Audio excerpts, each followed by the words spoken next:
بسم اللہ الرحمن الرحیم۔ ہم نے کل سورہ مطففین پڑھی، جس کے اندر اولاً اللہ تعالیٰ نے ایک صریح گناہ بدعملی کی طرف توجہ دلائی اور بڑی سختی فرمائی ایسے لوگوں پر جو ناپ تول میں کمی کرنے والے ہیں۔ پھر اس کے بعد اللہ تعالیٰ نے مقام سجین اور اس کے اندر جن لوگوں کا نامہ اعمال ہے، جن لوگوں کا مقام ٹھکانہ جہنم ہے، ان کا ذکر فرمایا۔ پھر مقام علیین کا ذکر فرمایا اور جن لوگوں کا نامہ اعمال اس کے اندر ہے اور جن کا ٹھکانہ جنت ہے، ان کا ذکر فرمایا۔ اور اس کے بعد ایک اور اہم گناہ کی طرف توجہ دلائی کہ یہ کفار، یہ نافرمان، یہ بدعمال، یہ اللہ تعالیٰ کے ساتھ شریک ٹھہرانے والے لوگ مسلمانوں کے ساتھ ہنسی مذاق کیا کرتے ہیں۔ تو اللہ تعالیٰ نے فرمایا یقیناً یہ تو آج دنیا میں کر رہے ہیں، مگر ایک وقت آئے گا کل قیامت کے دن مسلمانوں کو تخت لگا کر دیے جائیں گے کہ اب ان کا حال دیکھو۔ بہرحال اور اسی کے ساتھ سورہ انشقاق ہے۔ انشقاق کے معنی ہوتے ہیں پھٹنا، اور یہ مکی صورت ہے، مکہ میں نازل ہوئی، اور اس کے مضامین بھی وہی ہیں۔ قیامت کی واقعات کو بتایا گیا ہے اور اس کے اندر بھی کفار کا ذکر فرمایا، اور پھر اصحاب الیمین کا ذکر فرمایا جن کو نامہ اعمال دائیں ہاتھ میں ملے گا، اور اصحاب الشمال جن کو اعمال نامہ بائیں ہاتھ میں ملے گا، ان کا ذکر فرمایا۔ بہرحال اللہ تعالیٰ نے فرمایا بسم اللہ الرحمن الرحیم، سورہ اللہ کے نام سے شروع کرتا ہوں جو بڑا مہربان نہایت رحم کرنے والا ہے۔ اذا السماء انشقت، جب آسمان پھٹ جائے گا۔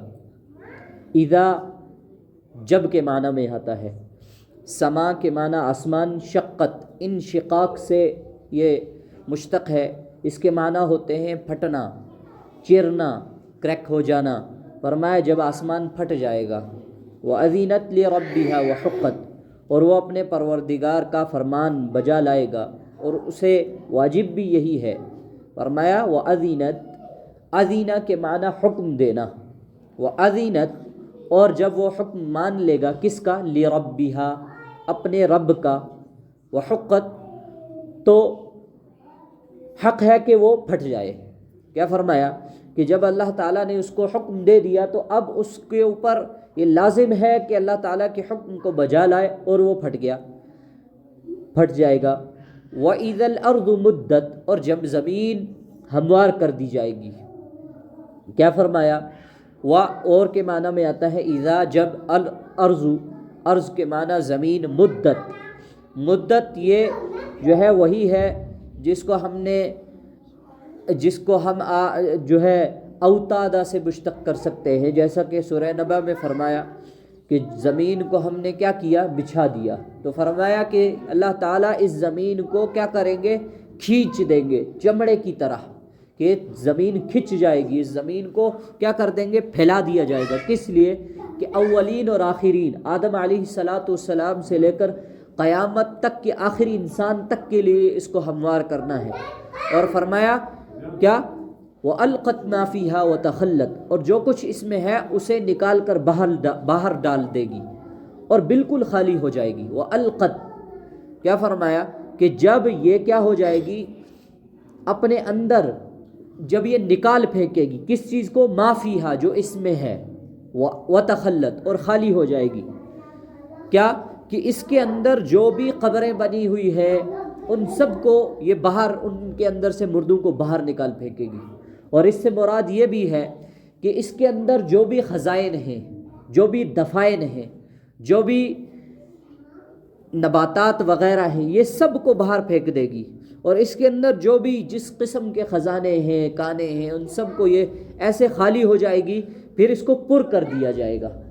کس لیے؟ سپاٹ کر دیا جائے گا کہ اس کے اوپر حشر، میدان حشر قائم کرنا ہے۔ فرمایا وَأَذِنَتْ لِرَبِّهَا وَحُقَّتْ، اور اپنے پروردگار کے ارشاد کی تعمیل کرے گی اور اس کو لازم بھی یہی ہے. جیسے فرمایا آسمان پھٹ جائے گا وَأَذِنَتْ لِرَبِّهَا وَحُقَّتْ، اور وہ اللہ تعالیٰ کا حکم، اپنے رب کا حکم مان لے گا اور اس کو چاہیے، اس کا حق ہے کہ وہ کیا ہو جائے، پھٹ جائے.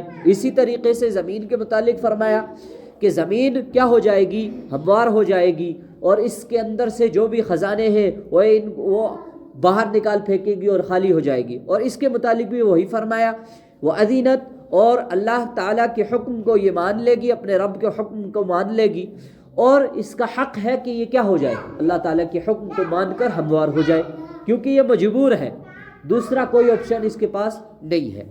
یا ایھا الانسان انک کادح الی ربک کدحا فملاقیہ، اے انسان یقیناً تیرے رب کی طرف پہنچنے کے لیے تجھے خوب محنت کرنی ہے، پھر تو اس سے ملنے والا ہے. کیا فرمایا؟ یا ایھا الانسان، اے انسان، انک بے شک تو، کادح کہ تجھے محنت کرنے والا ہے، سخت محنت کرنے والا ہے، مشقت کرنے والا ہے.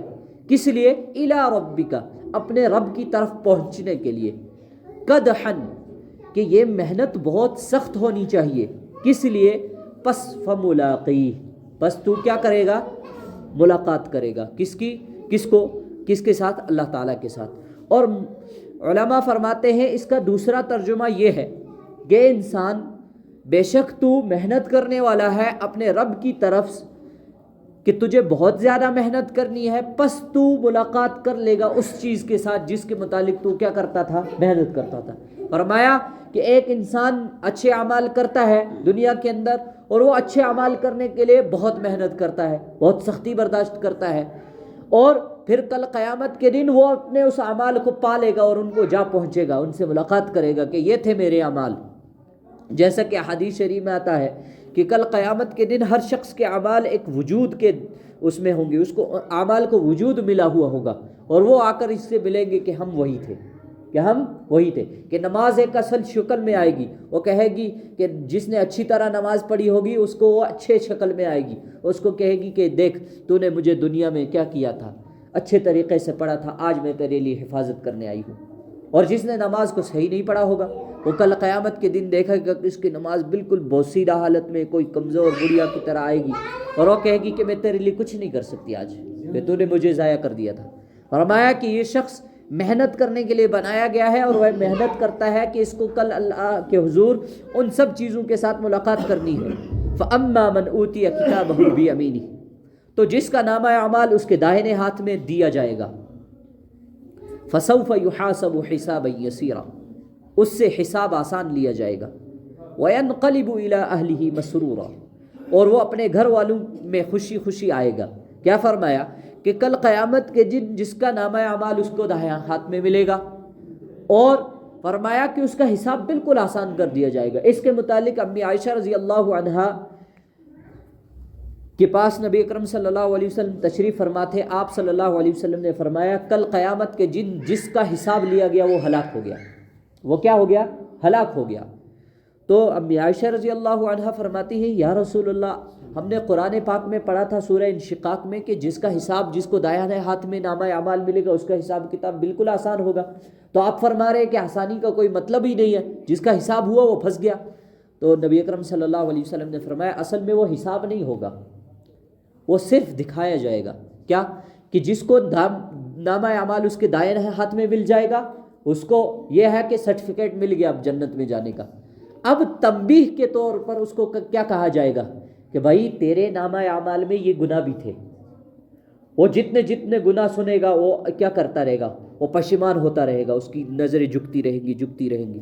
اور پھر فرمایا کہ پھر اللہ تعالیٰ اس کے نامہ اعمال کو پورا پڑھنے کے بعد فرشتے اس کے سامنے وہ نامہ اعمال کھول کر رکھیں گے. پھر اللہ تعالیٰ اس کو فرمائیں گے کہ ہاں خوشخبری ہے تیرے لیے کہ تو جنت میں جانے والا ہے، کہ میں نے تیرے ان بد اعمالیوں کو جو بھی چھوٹے موٹے گناہ تھے یہ سب معاف کر دیے ہیں. اسی وجہ سے تو جو نامہ اعمال کہاں ملا ہے؟ جنت، دائیں ہاتھ میں، کہ اب تیرا مقام ہے ہی جنت. کہ اس کا حساب و کتاب سے کیا مراد ہے کہ حشر کا میدان لگے گا جب، تو سورج یہاں ہوگا اور ہر آدمی اس کی تپش سے پسینے میں ہوگا، جس کے جتنے گناہ ہوں گے اتنا پسینے میں ڈوبا ہوا ہوگا، کم گناہوں والا بالکل تھوڑا سا پسینہ آئے گا اور اس کے پاؤں گیلے ہوں گے، پھر اس سے اوپر، پھر اس سے اوپر، اور ایک شخص ہوگا جو پورا اپنی بدعمالی کی وجہ سے اس قدر پسینے میں ہوگا کہ پورا جو ہے سر تک ڈوبا ہوا ہوگا، پورا پسینے میں ڈوبا ہوا ہوگا۔ فرمایا کہ یہ حشر کا میدان ہی اصل سزا ہے، یہ ایک اور کیا ہے؟ سزا ہے، ہر ایک کے لیے یہ بڑی امتحان کی جگہ ہوگی۔ اور اللہ تعالیٰ فرمائیں گے جس کو نامہ اعمال دائیں ہاتھ میں ملے گا کہ بس تیرا یہی حساب تھا کہ تو نے حشر کا میدان کیا کر لیا، دیکھ لیا، اب جا جنت میں بھیج دیا جائے گا۔ اب یہاں تو یہ کس کا ذکر ہے؟ جس کو نامہ اعمال دائیں ہاتھ میں ملے گا۔ اب فرمایا کہ جب اس کو نامہ اعمال دائیں ہاتھ میں ملے گا تو یہ واپس اپنے گھر والوں کے پاس لوٹے گا اور ان کو خوشی خوشی خوشخبریاں سنائے گا کہ آئے ہائے میرے ساتھ معاملہ پیش آ گیا کہ مجھے اللہ تعالیٰ نے معاف کر دیا اور میرا جنت کا ٹھکانہ ہو گیا ہے، مجھے سرٹیفکیٹ مل گیا دائیں ہاتھ میں میرا نامہ اعمال۔ اور وہ آدمی کیا ہوگا؟ فرمایا کہ اس کے برعکس کچھ لوگ ایسے ہوں گے، وَأَمَّا مَنْ أُوتِيَ كِتَابَهُ وَرَاءَ ظَهْرِهِ، اور جس کا نامہ اعمال اس کی پیٹھ کے پیچھے سے دیا جائے گا، فَسَوْفَ يَدْعُو ثُبُورًا، تو وہ موت کو پکارے گا، وَيَصْلَى سَعِيرًا، اور دوزخ میں داخل ہوگا، إِنَّهُ كَانَ فِي أَهْلِهِ مَسْرُورًا، یہ اپنے اہل و عیال میں مست رہتا تھا۔ کیا فرمایا کہ ایک شخص ہوگا جس کو نامہ اعمال بائیں ہاتھ میں ملے گا۔ اب کیسے ملے گا؟ کہ پیچھے سے، پیٹھ کے پیچھے سے دیا جائے گا۔ اس کے متعلق نبی اکرم صلی اللہ علیہ وسلم نے فرمایا کہ کل قیامت کے دن دو صورتیں ہوں گی نامہ اعمال کے ملنے کی، ایک دائیں ہاتھ والے، ایک بائیں ہاتھ والے۔ دائیں ہاتھ والے تو ان کو فوراً دیا جائے گا، وہ لے لیں گے، بائیں ہاتھ والے لینے سے انکار کر دیں گے۔ کیوں؟ کیونکہ ان کو پتہ ہوگا کہ یہ دائیں ہاتھ میں لینے والا نامہ اعمال نہیں ہے، یہ بائیں ہاتھ میں، وہ پیچھے کر لیں گے اپنے ہاتھوں کو، پھر پیچھے سے فرشتے ان کو تھما دیں گے کہ چلو۔ ایک روایت یہ ہے، اور ایک روایت میں آتا ہے کہ جیسے قیدی اس کے ہاتھ پیچھے بندھے ہوتے ہیں اس طریقے سے کل کافروں کے ہاتھ پیچھے ہوں گے، اور ان کو کیا کیا جائے گا؟ ان کے پیچھے سے ہاتھ آگے نکال دیے جائیں گے، ان کے ہاتھ آگے سے جو ہے یہاں سے سینہ پھاڑ کے ان کے ہاتھ پیچھے سے نکال دیے جائیں گے، اور اس کو اسی جگہ نامہ اعمال بائیں ہاتھ میں ملے گا۔ اور یہ کیا تھے؟ اور یہ کیا کریں گے؟ فَسَوْفَ يَدْعُو ثُبُورًا، اور جیسے ہی دیکھیں گے موت کو پکارنے لگ جائیں گے کہ ہائے موت آ جائے ہمیں، کہ ہم غرق ہو جائیں، یہ نامہ اعمال جو بائیں ہاتھ میں مل گیا یہ تو بڑا مشکل ہے۔ اور پھر فرمایا وَيَصْلَى سَعِيرًا، اور ان کو جہنم میں داخل کر دیا جائے گا۔ اور یہ یسلا کیا ہے؟ کہ جیسے ہم نے پڑھا کہ یہ ہم نے جو ہے تبت یدا ابی لہب وتب میں پڑھا تھا سیصلی نارا ذات لہب، یہ وہی ہے۔ سیصلی کے معنی ہوتے ہیں داخل کرنا، کیا؟ داخل کرنا۔ اور داخل کرنا کیسے؟ ایک ہوتا ہے انسان داخل ہونا، داخل ہوا کسی کمرے میں، یہ تو خود سے ہو رہا ہے۔ ایک آدمی ہے کہ جس کو قید خانے میں پیچھے سے دھکے مار مار کے اس کو داخل کیا جائے، زبردستی والا، یہ دخول والا داخلہ نہیں ہے، یہ سیصلی کہ اس کو داخل کر دیا جائے گا، زبردستی دھکے مار کے گھسیٹ کے پھینک دیا جائے گا جہنم میں۔ اور فرمایا کہ وہ شخص کہاں داخل ہو جائے گا؟ جہنم میں داخل ہو جائے گا۔ سعیرہ یہ جہنم کا نام ہے، جیسے جحیمہ یہ بھی جہنم کا نام ہے، اسی طرح سعیرہ یہ بھی جہنم کا نام ہے۔ انہ کان فی اہلہ مسرورا، کہ جیسے فرمایا دائیں ہاتھ میں جن کو نامہ اعمال ملے گا ان کے لیے کیا فرمایا کہ فسوف یحاسب حسابا یسیرا وینقلب الی اہلہ مسرورا، کہ یہ واپس خود لوٹ کر آئیں گے اپنے گھر والوں کے پاس، ان کو بتائیں گے کہ ہمیں نامہ اعمال دائیں ہاتھ میں مل گیا۔ اور جو بائیں ہاتھ والے ہوں گے وہ کیا؟ کہ وہ واپس ہی نہیں لوٹ کر آئیں گے اپنے گھر والوں کے پاس۔ اور ان کے لیے فرمایا کہ یہ دنیا میں مد و مست تھے اپنے گھروں میں، کہ کیا؟ کہ یہ اس وقت مزے کرتے تھے اور آج ان کے لیے کوئی مزے نہیں ہے، یہ ان کے لیے دنیا ہی میں مزے تھے۔ اور کیوں مزے تھے؟ انہ ظن ان لن یحور، اور خیال کرتا تھا کہ اللہ کی طرف پھر کر نہ جائے گا۔ کیا فرمایا؟ انہ بے شک وہ لوگ ظن گمان کرتے تھے، خیال کرتے تھے، ان لن یحور یہ کہ ہرگز ہم لوٹائے نہیں جائیں گے، ہم کہاں؟ ہمارا حشر ہی نہیں ہوگا، ہمیں قیامت کے دن کے لیے اٹھائے نہیں جائے گا۔ فرمایا بلا ان ربہ کان بہ بصیرا، ہاں بلکہ بے شک ان کا رب، ہاں اس کا پروردگار اس کو دیکھ رہا تھا۔ کیا؟ کہ دنیا کے اندر اللہ تعالیٰ نے ان کے اوپر نگہبان نازل کیے تھے، جو ہے عائد کیے تھے، فرشتے ان کا نامہ اعمال لکھ رہے تھے۔ کیوں لکھ رہے تھے؟ اگر ان کا حساب و کتاب نہیں ہوتا، ان کو لوٹانا ہی نہیں ہوتا، تو اتنا سارا نظام بنانے کی کیا ضرورت تھی؟ پھر کس لیے نامہ اعمال ان کا لکھا جا رہا تھا؟ پھر کس لیے فرشتے ان کے اوپر مقرر کر رہے تھے جو ریکارڈ کر رہے تھے ان کا ہر ایک عمل؟ فرمایا اسی لیے تو ریکارڈ کر رہے تھے کہ بلا ہاں ان ربہ کان بہ بصیرا، کہ اس کا پروردگار اس کو دیکھ رہا تھا، ان کا پروردگار بے شک ان کو کیا کر رہا تھا، ان سے باخبر تھا ان کے تمام اعمال بدعمالیوں سے۔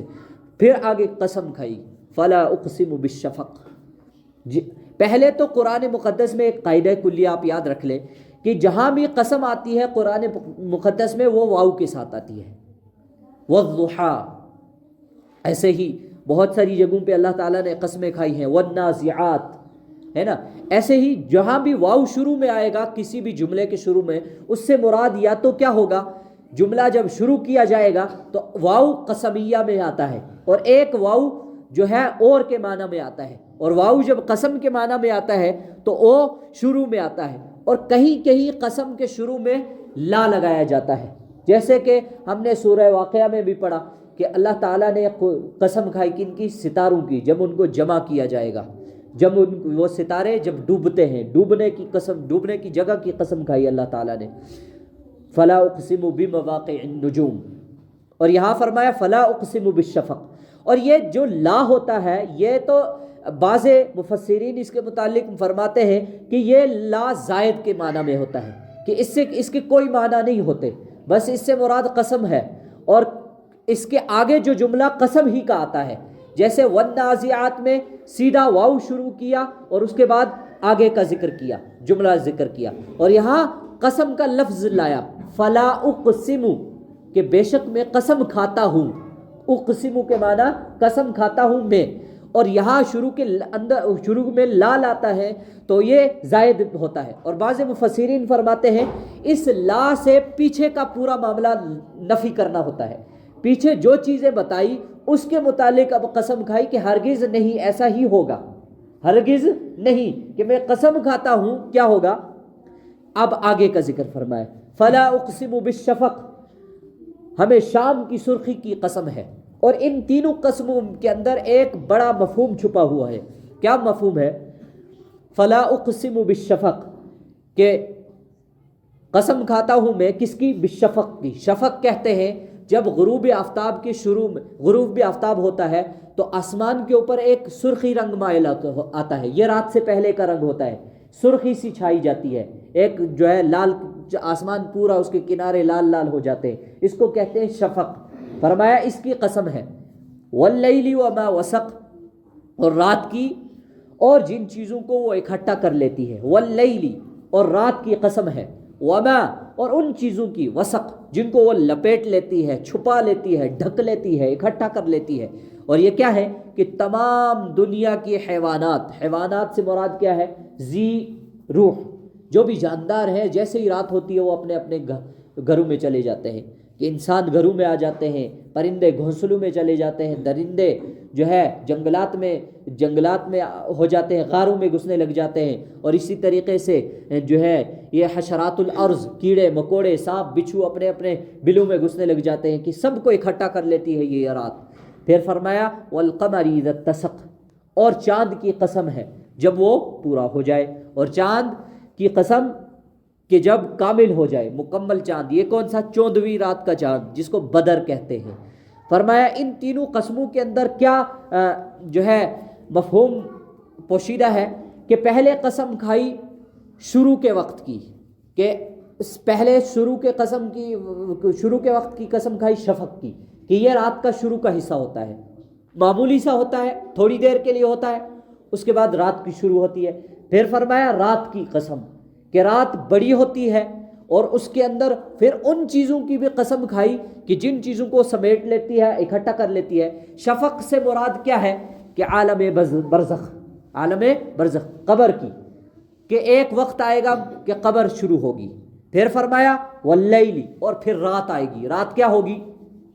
حشر کا میدان، اور اس کے اندر وہ چیزیں جن کو رات چھپا لیتی ہے وہ کیا ہے؟ تمام لوگوں کا نامہ اعمال، تمام لوگوں کے وہاں حساب و کتاب، تمام لوگوں کا جمع ہونا۔ پھر فرمایا والقمر اذا اتسق، اور چاند کی قسم کیوں کھائی کہ اس کے اندر جو مفہوم پوشیدہ ہے وہ یہ ہے کہ جیسے چاند مکمل ہو جاتا ہے 14ویں رات کا چاند، وہ پورے عالم میں کیا ہو جاتی ہے، روشنی پھیل جاتی ہے، دن رات ایسا ہو جاتا ہے جیسے دن نما. تو فرمایا ایسے ہی کچھ لوگوں کے اوپر پھر اس حشر کے میدان کے بعد مکمل ہو جائے گا حساب و کتاب، اور ان کے اوپر 14ویں رات کی چاند کی طرح کیا ہو جائے گی، روشنی آ جائے گی. لَتَرْكَبُنَّ طَبَقًا عَنْ طَبَقٍ، کہ تم سب ایک منزل سے دوسری منزل کی طرف چڑھتے ہو. لَتَرْكَبُنَّ، چاہیے کہ تم ایک وقت میں کیا ہو جاؤ گے، سوار ہو جاؤ گے. طبقاً، ایک مرحلے سے، عن طبق، دوسرے مرحلے تک، کہ نیچے سے اوپر کی طرف، عالم برزخ سے قیامت میں، قیامت سے جنت یا جہنم میں. پھر فرمایا فَمَا لَهُمْ لَا يُؤْمِنُونَ، ان سب کے بعد فرمایا تو ان لوگوں کو کیا ہوا ہے کہ ایمان نہیں لاتے. پس کیا ہو گیا ہے ان لوگوں کے لیے کہ یہ ایمان نہیں لاتے. وَإِذَا قُرِئَ عَلَيْهِمُ الْقُرْآنُ لَا يَسْجُدُونَ، اور جب ان کے سامنے قرآن پڑھا جاتا ہے تو وہ سجدہ نہیں کرتے. کیا فرمایا، اس سے مراد کیا ہے کہ یہ ایک صورت مراد نہیں ہے، اس سے مراد پورا قرآن کریم ہے کہ جب ان کے سامنے قرآن کریم پڑھا جاتا ہے یہ بالکل نہیں جھکتے، پھر بھی اکڑے ہوئے ہیں، پھر بھی کہتے ہیں کہ اللہ ہے ہی نہیں، پھر بھی کہتے ہیں قیامت کا دن ہوگا ہی نہیں. فرمایا کہ اب انہوں نے تو سجدہ نہیں کیا، انہوں نے تو سجدہ نہیں کیا، مگر ہمارے اوپر یہ سجدہ واجب ہو گیا ہے. اب یہ آیت سب نے سن لی تو اب سب کے اوپر لازم واجب ہے کہ وہ اب کیا کریں گے، سجدہ کریں گے. سجدہ تلاوت جس کو کہتے ہیں، ہم سب کے اوپر واجب ہو گیا. بل الذین کفروا یکذبون، بلکہ کافر جھٹلاتے ہیں. بل الذین، بلکہ وہ لوگ، الذین وہ لوگ، کفروا جو کفر کرتے ہیں، یکذبون وہ جھٹلاتے ہیں، کہ وہ قیامت کے دن کو جھٹلاتے ہیں، تبھی وہ سجدہ نہیں کرتے، تبھی وہ اللہ کو مانتے نہیں. کہ اصل سب سے بڑا مرض کیا ہے، یہی ہے کہ جس کو قیامت کا معلوم ہو گیا نا، جس کو یہ یقین ہوا کہ قیامت کے دن مجھے حساب دینا ہے، وہ ہمیشہ اللہ کے خوف میں رہے گا.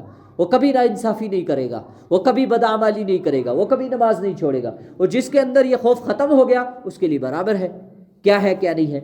فرمایا بل الذین کفروا یکذبون، بلکہ کافر جھٹلاتے ہیں. واللہ اعلم بما یوعون، اور اللہ ان باتوں کو جو وہ اپنے دلوں میں چھپاتے ہیں خوب جانتا ہے. واللہ، اور اللہ، اعلم بہت زیادہ جانتا ہے، بما یوعون وہ سب چیزیں جو وہ کیا کرتے ہیں، چھپاتے ہیں. کیا چیز؟